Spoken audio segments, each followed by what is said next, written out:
Broadcasting live from atop the Rocky Mountains, the crossroads of the West. You are listening to the Liberty Roundtable Radio Talk Show. Off again, on again. I'm not sure if we're at war or not because we never properly constitutionally, based on the supreme law of the land, declared one. So, I'm not really sure what war we're talking about. Are we talking about Russia, Ukraine that we seem to be involved in, but not really? Are we talking about the Israeli attacks on, the Gaza Strip and all that we're not really involved in exactly? Or are we talking about the war with Iran that we're leading but we're not really involved in because we never declared it, but yet we're spending us into oblivion and we're literally depleting all of our capabilities and showing the world what we've got and all kinds of, in my opinion, disastrous possibilities and results. Where do you think we are in this thing, Doctor? And is it on again, off again? I don't think that they'll be able to stop it. I think we might be headed into World War III. When you get North Korea involved with Russia, involved with China, involved with Iran, and then on the other side you get Israel and the United States and Ukraine and who knows who else. Some of the people are trying to stay out of it now, but they'll eventually be drug in if this keeps up. I don't know where one war ends, where one war begins. We're in over 130 nations militarily speaking, and I just, I don't think we have authorization for hardly any of it, Doctor. Well, you've heard of a low-grade infection. Well, I think we've got a low-grade World War III going on right now. But the spin that basically came out last night was a couple of things. And we could take a whole hour talking about this because of the complexities of it. But a couple of things. Trump is treating each ceasefire that he calls arbitrarily, unilaterally, and then calls off as a new start. So nobody can do this. If you do that, then you just keep playing games with the way we've manipulated the law to try to get Congress out of their responsibility and delegate their authority to the president against the law. So absolutely, this is a contrived disaster. But another thing that we spent quite a bit of time on was the depletion of munitions. And this has been admitted on several circles, and the president keeps saying, oh, no, he says, there's no shortfall. We have far more munitions than anywhere in the world and far more than we need. Well, the thing is, they've been saying that since they pulled the first trigger at the end of February. And the facts, according to what we can ascertain, because it's really classified how many of these munitions have been used. But apparently some of the defensive weapons like the Patriot and the THAAD systems are dramatically depleted. Probably about, maybe more than half of the Patriots have been expended in all of our arsenal. Yeah, they want you to believe that somehow it's just infinite. They want you to believe it's kind of like the crucible of flour when the lady was talking to the prophet and he said, give me a little bit of bread and, hey, it'll never go dry. They want you to believe it's kind of like that, but it isn't really that way, Doctor. You're absolutely correct. And the problem is that we've probably expended half of the arsenal of Patriots, and they're about 4 million each, and they're being shot against Iranian drones that cost between $20,000 and $50,000. So what a cost trade-off. And then the THAADs is even more critical, according to a lot of the information we're able to piece together. There was a pre-war stock of about a total of 360. THAADs are for more the longer range, high intercept missiles for stuff like, say, Russia launched against, Europe, or somebody sent missiles our way. And there were maybe pre-stock of the war, 360. Best estimates are between 190 and 290 have been expended. Without that system, they're critical to ballistic missile threat system. What the heck could happen? Yeah, X minus 1 equals infinity in Trump's world is the problem. X minus 1 in my world realizes that every time we do the -1, we have less. I'm not very smart. Yeah, well, that's the problem, is that every weapon system, offensive weapons, we probably had about 3,000 Tomahawks before the war started. We've probably shot more than 1,000 off. These missiles cost about $2.6 million each. And now you saw the latest story from China, at least according to Reuters. They say China is going to give them 400 plus shoulder fire missiles coming up here soon too to the Iranians, right? Well, see, that's if you, the Stinger missile is what we have. We were kind of the original inventors on that. It's a shoulder-fired missile that is a very effective weapon against helicopters and low-flying aircraft. When we sent them to the Mujahideen in Afghanistan, it completely changed the dynamic of that war against the Soviet Union.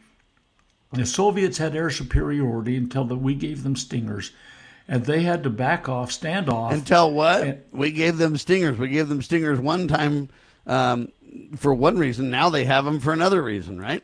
And that's the problem. The Stingers that were not used, which is a vastly large number in that conflict against the Soviets, disappeared into the cloud somewhere. And so they're out there. Tried disappeared into the Chinese lab so they could make their own versions.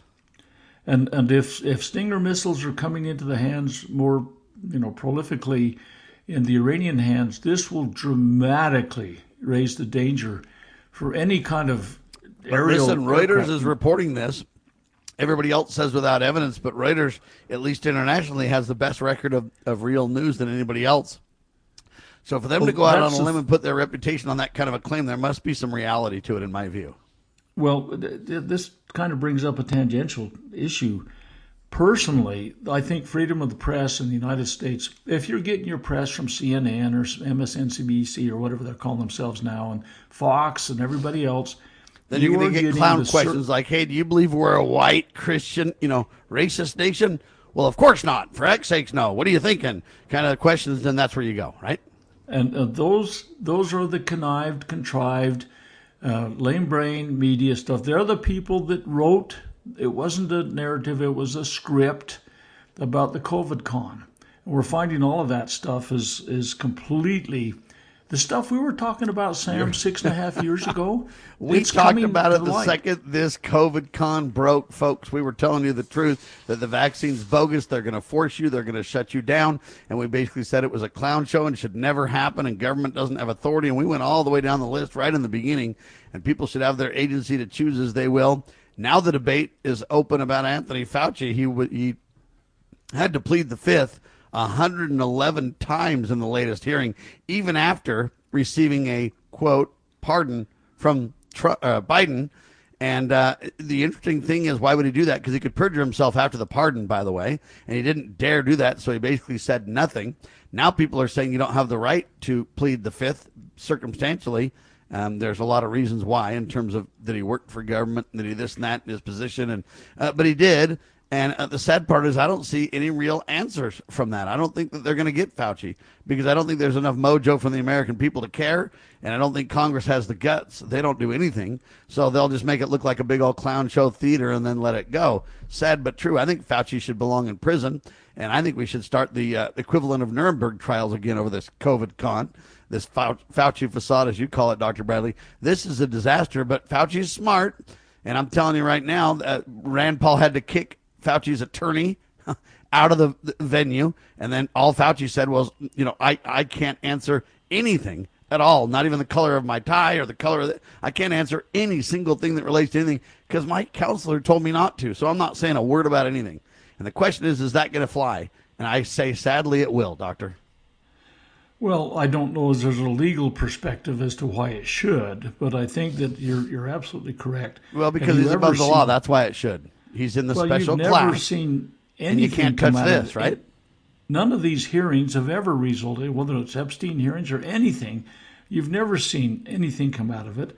But Fauci really did. He took the Fifth Amendment on science. And all of the questions, as I listened to the questions, those questions they knew the answers to. Obviously, you don't ask a question unless you know the answer to. And if they said at such and such a date on such and such a time, did you write an email to so-and-so and say this? And then he took the Fifth Amendment. They have that evidence in their hands. They should make that available to chase to ground all of those that were complicit in this complete... Yeah, but they won't, and I'll give you the proof. So Rand Paul released his diary, which is 1,000+ pages of his personal thoughts as he documented this. It's not It's a personal diary because he wrote it himself, meaning Fauci, but it's not personal because it's kind of the scientific log of his perspective as a scientist, not really just a personal, hey, I'm in love with so-and-so and this is how my day went stuff. It's more of a scientific log. Well, anyway, Rand Paul released it, but then they already yanked it out so nobody can get a hold of it, and now they've released a redacted version. Well, the problem with all that is in there, he basically says he had an incident related to COVID where he kind of had a heart attack. Matt Staver over at Liberty Counsel and others are reporting this, but if you dig in hard without that diary, we don't have the proof. And if he pleads the fifth, then we don't really know the facts of what really happened. And because Fauci has, quote, personal records, you got, what do they call that thing? HIPAA. You know, so you can't dig it, you can't know. We can't even know if he had an adverse reaction for the vaccine he recommended to everybody else or not. So now that they've buried that fact, then you'll never know. Nothing else is going to come out either. We'll talk about it more with a good doctor in seconds. This is the one and only Liberty Roundtable Live.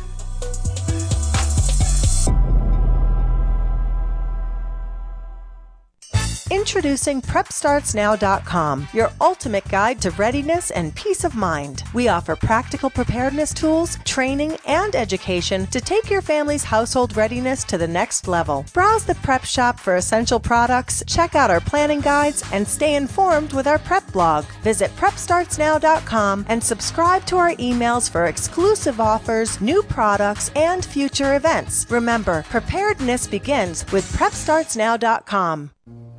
Imagine a school where faith and integrity are at its center, where heritage and responsibility instill character, where educating both hearts and minds brings about academic excellence.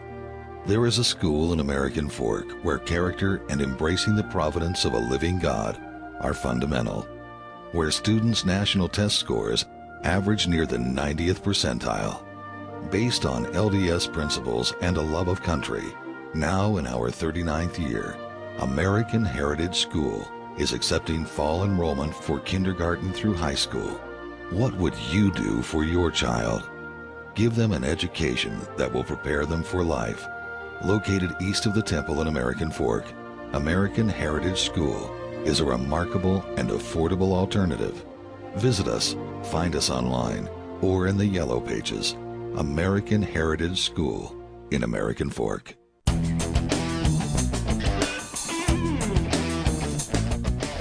Okay, so regardless of whether anybody in the Congress develops enough backbone to chase this to ground and get convictions and everything, I think it's important for a lot of reasons what's going on.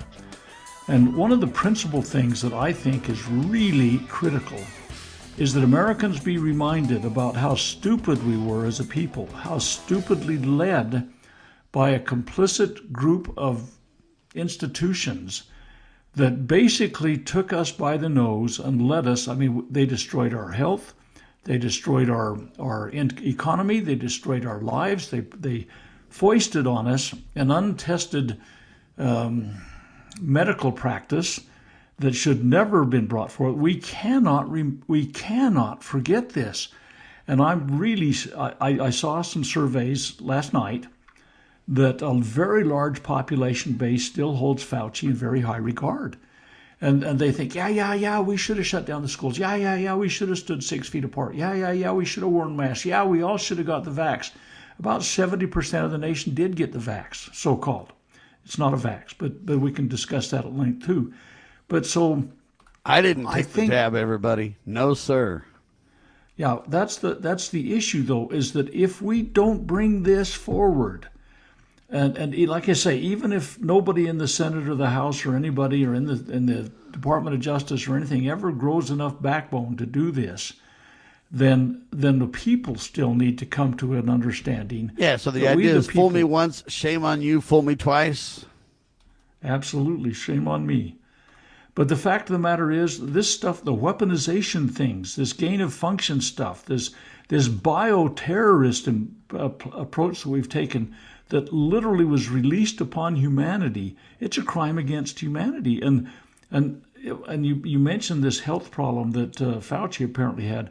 I think it was a pulmonary infarction, and basically that's where a segment of the lung tissue dies because it doesn't have adequate blood supply, and that's usually caused by a clot This was called the clot shot because that's what it was. They knew it from the very beginning. They covered it up, and they foisted it on us in every single The only thing I don't aspect. understand is why would Fauci take it? I heard a lot of people who knew better but didn't want to go on record as not taking it took placebo. Well, that may be true, but I've got to tell you, he could have caught some of the COVID strain that they released into the wild. I don't know about that. I think I've told on your program before about a good friend of mine. It's a story that just bears mentioning so you can think back about it. He and his wife were warned by their son, who was a senior executive of one of the pharma companies. He's on the financial side, to not take the jab. He said, please do not take it. Who was told not to? This friend of mine and his wife. Friend. Okay, yep. And he took it anyway and died. He took the jab, and he had 25 strokes. And I asked him, how do you and your doctor feel about the origins of that? And he said, absolutely. It is part of what happened because I took the jab. I mean, 25 strokes. I mean, this is autoimmune diseases. It's infertility. It's disaster. It's complete destruction of some people's health. Your life-changing kinds of things. But you know what? We talked about it right from the start. We told people the truth. Donald Trump got suckered for a while. Now he's trying to distance himself from Fauci and act like he tried to, tell Biden to be careful of Fauci. But, hey, Trump didn't do anything to back away from Fauci when he was president. Let's be clear. Let's not pretend that he did. He didn't. He gave Fauci multiple presidential awards. He stood there to hang the medal on his neck. Yeah, but now he's trying to act like he warned Biden and that he was separate from it. And it's not true, folks. Don't believe that's just not the truth at all. All right, do you want to finish up by talking about Lindsey Graham, or do you want to talk about whether Donald Trump's going to institute the draft? Let's talk about the draft. Lindsey Graham is such a has-been. Well, Lindsey Graham, bottom line, was a pro-war, pro-murder, pro-whatever it is, on the take by Israel guy. And, I never want to celebrate anybody passing away, so I pray for his family. But at the same time, I'm just grateful this guy's not able to be influenced for more war. Well, if you look at what the scriptures say about being a warmonger, they don't use that exact word, but it's a single word you can use. It's devastating to be knocking on eternity's door and be a warmonger. I don't know as I'd like to be in that condition.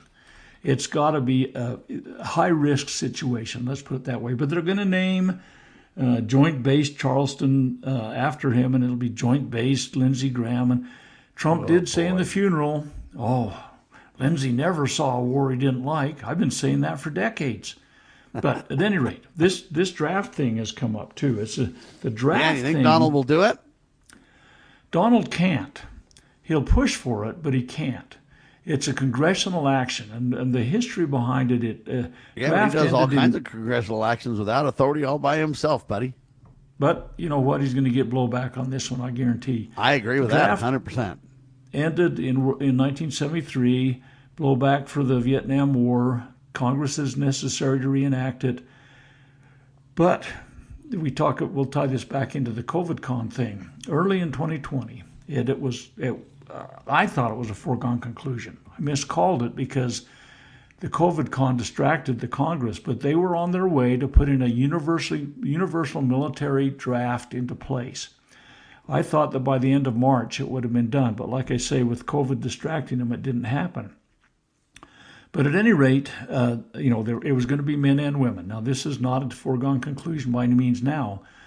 But if the war goes upside down and backwards, if we put boots on the ground, we start getting tons and tons of casualties, it'll be very unpopular. But in order to feed the system and protect our nation, we're going to have to do this draft, son. This Bravo We've almost stopped them. We're almost there. We just got to have the draft and get the final push and get her done, kind of an idea. And I've got news for Trump, and I'm going to warn him right now. You've got to distance yourself from whacked out Benjamin Netanyahu. You're going to have to realize that the Constitution matters. You're going to have to realize that we need peace. And, Rand Paul and Ron Paul and others are saying, Massey and others are saying we need to get out of this thing and walk away. And I'm telling you right now, every time we wait another day, every time we take offensive action, we take the chances of this war escalating out of control. And I'm telling you, every time I turn around, it increases in scope and size and magnitude, and our ability to leave it becomes less and less, Doctor. Unquestionably. In fact, there are more nations involved now. Saudi Arabia is engaged. Apparently, just it was last couple of days, a U.S. flagged ship got hit by a missile, assumed from Iran. It might have been a false flag thing from Israel just to keep everybody engaged. But this American flagged ship in Egypt was hit. There's plenty of things that can happen, and usually they expand it to make it an American war. But as of March, Trump has stated that he's, quote unquote, keeping every option on the table regarding the potential of a military draft. And Carolyn Leavitt's been on the same page, but there's some pretty strong evidence that there's a working committee that's examining how the draft might be implemented. Again, the president can't do it. Congress will have to act. But if, first of all men are required to register, they're automating that. And women now too. But have they decided to do? Have they They're said required to register? Yeah. Holy Hannah!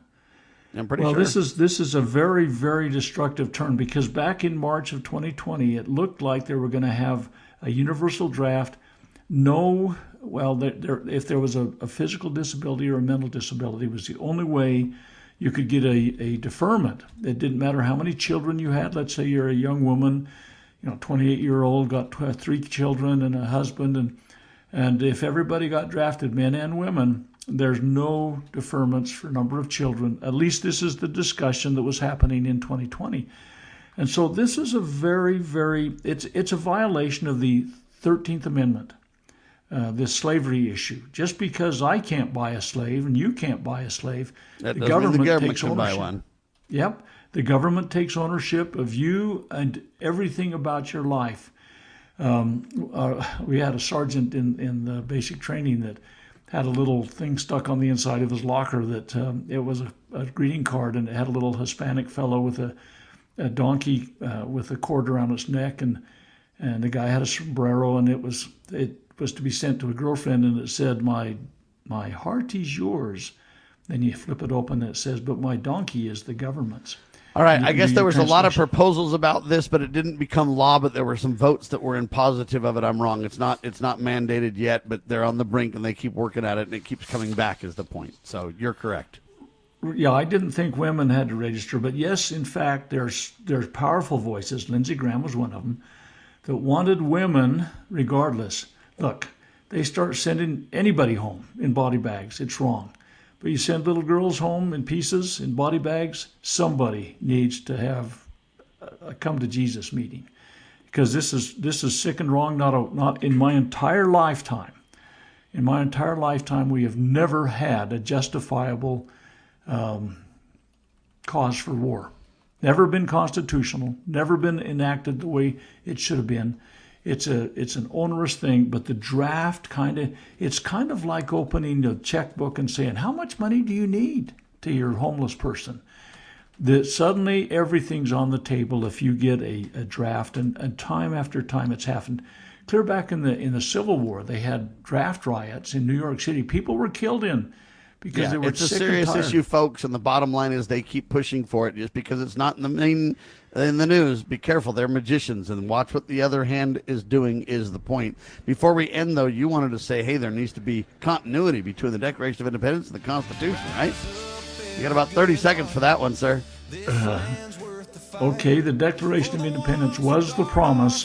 The Constitution delivered that promise, and we can tie the great philosophical concepts of good government found in the Declaration of Independence directly into the United States Constitution. They didn't get it right with their first one, their articles, but the United States Constitution corrected those things. And those are the documents, ladies and gentlemen, the continuity there from the Declaration of Independence. We hold the authority delegated to government, the promise. It's up to us to keep that promise alive until the Savior Jesus Christ returns. I'm looking forward to it with faith and hope, and I want to do all that I can to bring it about. You're going to help me? Thank you so much, Dr. Scott Bradley, freedomsrisingsun.com. God save our constitutional Republic. when you try.